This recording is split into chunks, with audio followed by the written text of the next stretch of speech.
if you use a right RAM method on this, you're going to end up with 91. You're going to end up with 91. I know a lot of you have this, but I still want to show it just in case. First of all, there's 6 subintervals, so it works out pretty nicely. The integers, obviously, 1, 2, 3, 4, 5, 6, make up your x values. And then when you go to the right, of each interval, you will encounter the function, and of course, you'll encounter it 6 times. Notice that each one of these heights, each one of these dimensions of each of these rectangles is a y value. You guys will find out as we keep going further into deeper ideas that a lot of this talk about area actually boils back down to y values. And of course, each one of these y values just comes from the parabola or the x squared function. So we have 36, 25, 16, 9, 4, and we do get 1 here. Okay, and this is the thing that you would show. You guys will actually, you're not going to do like a ton of these, but you would show this. A sketch, you would show the individual areas. The nice thing about each one of these areas is they're all 1-bys. So, of course, 1 by 1, 1 by 4. Each one of these, the heights of each one of these rectangles gets inserted in here for each one of these multiplications. All right, 1 by 16, 1 by 25, and 1 by 36. Now, maybe you're saying, Mr. Naylor, did I have to show like all of that? No, at least give me the final answer, which of course is, oh, look, the final area is just the y values.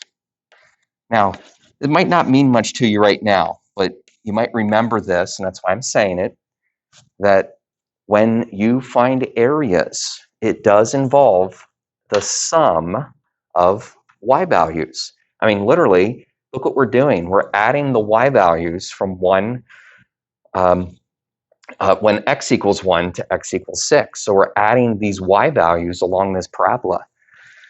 There's all kinds of applications to this, to sum or to add numbers together, okay? Really like a sequence of numbers. And if you're thinking back to maybe last year math, there were times where you did that exact same thing. You called it a summation. It's funny here, we're calling it the area. But it's actually just the sum of those 6 y values. Okay, there'll be a connection eventually. It's pretty neat. It has to do with the area, but it also has to do with summations. Okay, we call that the RRAM. And I hope you know that there's 2 others. And what I'd like to do now is explore those calculator programs. We're going to explore those calculator programs a little bit. And we'll finish this problem because I feel like maybe you feel like we should have those 2 other answers. But we're just going to finish it with the calculator. Now, if you've never used a program on the graphing calculator, I don't know if I'd say you're in for a little treat, but you're in for a little bit of a blast from the past. These programs, they sort of run off of old, it's called BASIC. It's a programming language. And there's some things about old computers, even back, I remember playing with some of this stuff that sometimes kids aren't aware of anymore, but it has just a little bit to do with how to start the program and how to kind of run the program and also how to end the program. It's not quite as sharp as, apps on your smartphone, okay, but it's still not bad. One thing that you're going to find out is that the program we run requires the equation to be typed in. And just so we don't mess this up, we're going to type in the equation to the y equals screen. What's going on here?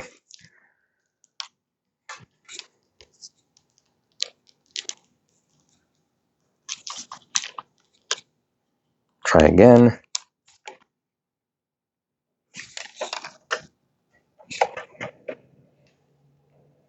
Phew. Okay. So in the y equals screen, good old y equals screen, it's like a storage place for equations. And if if you're interested, the programming code looks at the y equals screen for a lot of the equations that go with these programs. So that's like the number one mistake. People are like, I didn't get the answer you got. It's probably because you didn't type the equation in the y equals screen. Okay, so be careful. There it is. Now, go back to the home screen. That's the place where you do stuff. The stuff that we're going to do is we're going to run a program. So if you've never hit the PRGM button, it's kind of in the top center of the calculator keypad, PRGM program. We're going to run, I don't know which one it is on yours, probably number 2, unless you got other stuff there. We're going to run RAM83. It stands for Rectangle Approximation Method on the TI-83. Okay, now when you run this, when you select it, you have to hit enter to run it. It kind of starts the program. All right, now the person that wrote this program is first asking us for the left point. They called it left point. It's like the left side of your interval. Our interval goes from 0 to 6. So the left is 0, the right is 6, 0 to 6. And then number of subintervals. Okay, well, that makes sense. Or let's go with the green one that we did, 6 subintervals.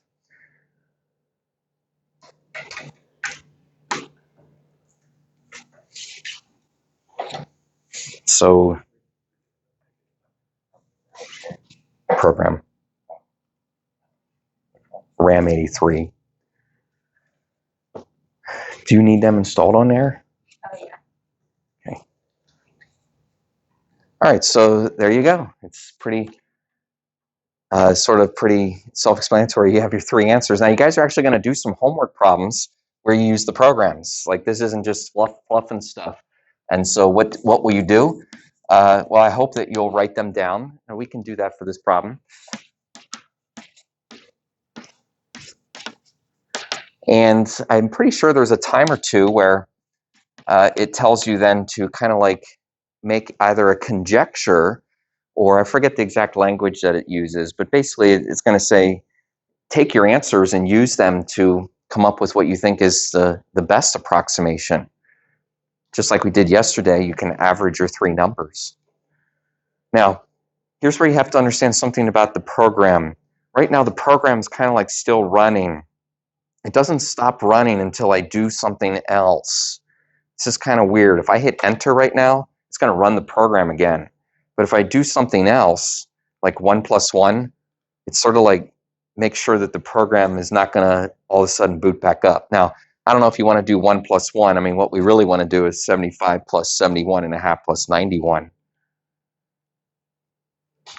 But there's a chance that you push the wrong button and you're like, oh man, and the program runs again. Okay, take a deep breath. If you push the wrong button and the program runs again, you can go through it, and then next time you get out of the program, do something else, like 1 + 1. Here, we might say that our conjecture, or what we would consider to be the best area, or I'll just call it the approximate area, because that's what all this is, but we're able to say it's probably pretty close to 72.5. What did we get yesterday when we did the average? Sort of seriously asking, we had 74. So, you can start to kind of hone in on what's probably the right answer. Okay? Officially, the right answer we will get when we start doing this with official calculus. I shouldn't say official calculus. This is still calculus. We're just not doing it with antiderivatives yet. We're just doing it with rectangles.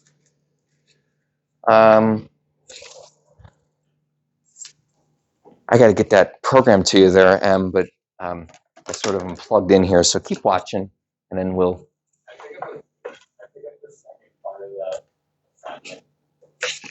Yeah, it's right there.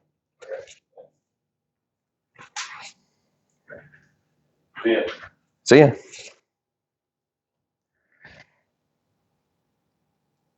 Let's do a new problem. Kind of had enough with this parabola x squared, but let's do, it's still a parabola, but it's a little different. It's in a different place. And I want to show you something called vis area. It stands for visual area. Okay. If you want to write something down, you can. If you just kind of want to use your calculator, you actually will use this on your assignment. Now, something about this is similar to the other one where we do want to type the equation in to the y equals screen. And you don't really know yet, but I'm going to tell you that this program will actually give us a visual representation of the rectangles. Like, it's pretty cool. It's actually going to draw rectangles on the graphing screen. So I know, because I've run it before, that it would be helpful if we get the graphing screen kind of prepped.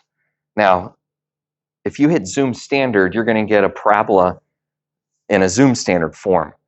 But if you change your window to kind of zoom in on, or sort of focus in on, the numbers that go from 2 to 10, you're going to get a much better experience out of this. What window do I have here?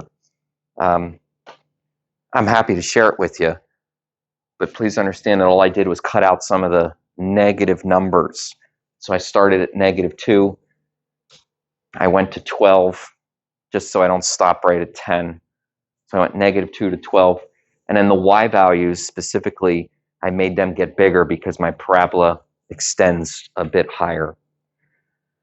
The program doesn't do this for you, okay? The program doesn't fix the window. So if you're going to take full advantage of the viz area, you would get your graphing screen kind of looking good, okay? Now, it's all set up, but you got to run the program. So again, we go to quit, go to the home screen, whatever you got to do. Viz area, visual.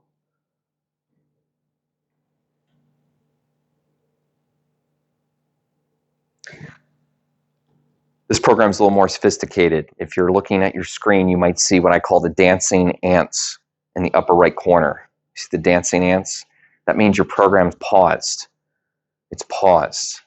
If you hit enter, it unpauses and basically advances to the next screen.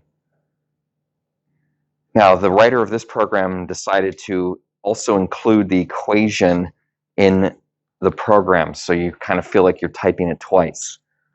I'll show you something with that a little later, but you do have to type the equation in again. X squared minus 7x plus 15.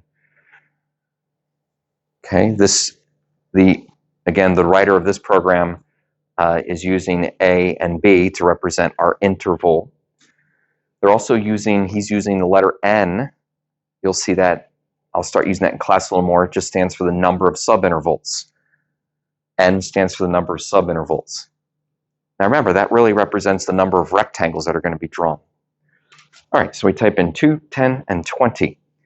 Now here's another one of these sort of cutesy things. The program's paused. It's kind of like in a screen that you can make some choices. Okay, I'm gonna choose left and kind of watch it go. It's going to draw the left ram. I can just keep it attached up there. Try to get you hooked up. Okay, that's kind of neat. Depends on kind of what impresses you, but that's neat. It also is a pretty good, as far as wasted space. There's not a lot of wasted space there, right? Those rectangles fit under there. If you hit enter again, if you see dancing ants, it means the program's paused. And if you hit enter, it'll just go to the next screen. So here it actually gives the answer. Feel free to hit enter, explore the program, and it's viz area for a reason, because it actually draws the rectangles. You see how when it draws them on the right that they stick out. So, we're going to end up with too much area. Shouldn't be a surprise that that answer is bigger. It can do the MRAM. It starts to kind of look the same, but technically those rectangles are drawn in the middle.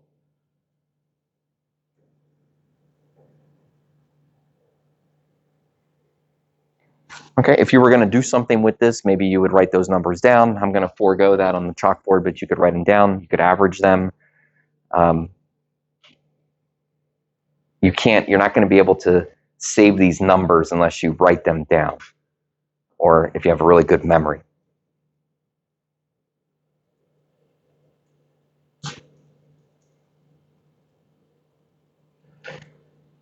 And it makes a way to get out of the program. Okay, the program's paused. You're kind of like, it's almost like a horror movie. You're like stuck in the program. But if you hit stop, again, it takes you out. Now, I've just seen people, they get out of the program, they hit stop, but then they hit enter again and it runs again. Do something, and you'll be sure to not have a sort of a slip of your finger that makes the program accidentally run again.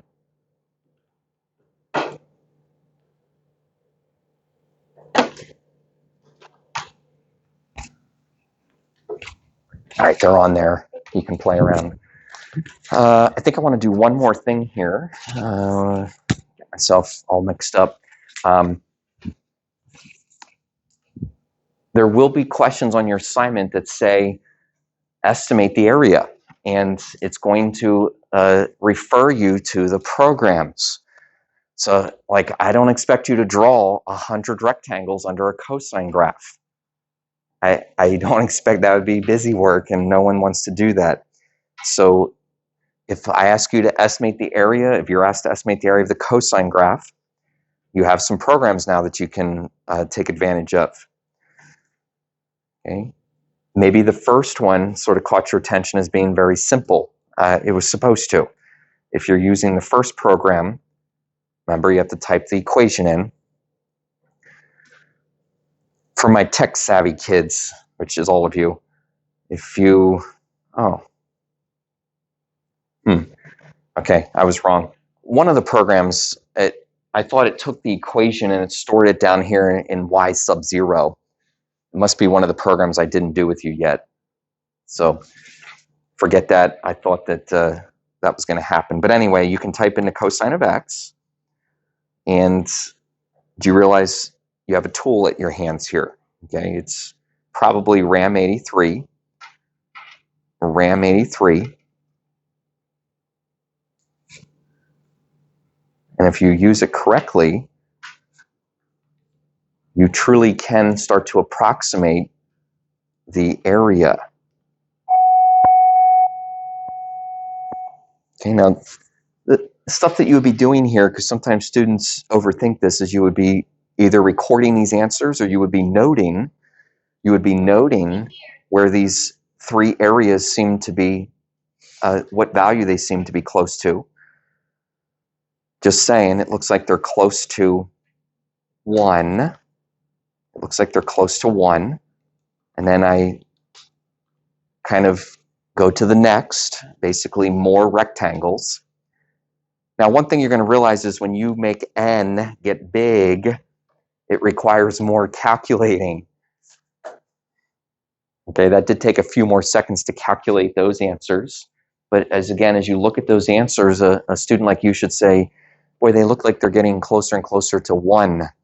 And that is correct. I'm going to stop at 100. I'm not going to type in 1,000 because it calculates a while. Is anybody like stuck on 1,000? It just uses up some batteries. But we're able to make a conjecture here that the area under a cosine graph, now this is something we will come back to. And it's actually kind of one of those mathematical ideas that's kind of interesting, that the area from 0 to pi over 2, that little pi piece right there, that little pi piece is exactly 1. It's exactly 1. In fact, if I would transfer over and have the whole bump, I'm sure you can take a good guess what that area would be. It'd be exactly 2. Okay, we'll kind of use that idea a little later, but our RAM program was able to help us get to that conjecture. Okay, you'll do that on your assignment. You'll find some of these answers and then you'll say, the area is 1, or I guess I would say it's probably 1, but you'll learn that it is. Now, there's one more problem that we're going to look at, probably after lunch, but let me just kind of set it up here. It's a problem out of the book. And it's going to be a word problem. Okay, we actually jump in. I like to show you how rectangles can actually help us with this type of word problem. If you have access to a book, I encourage you to look at it, or at least be ready to look at it when we get back. If you don't have a book, maybe do something about that, because you want to see the numbers on this example.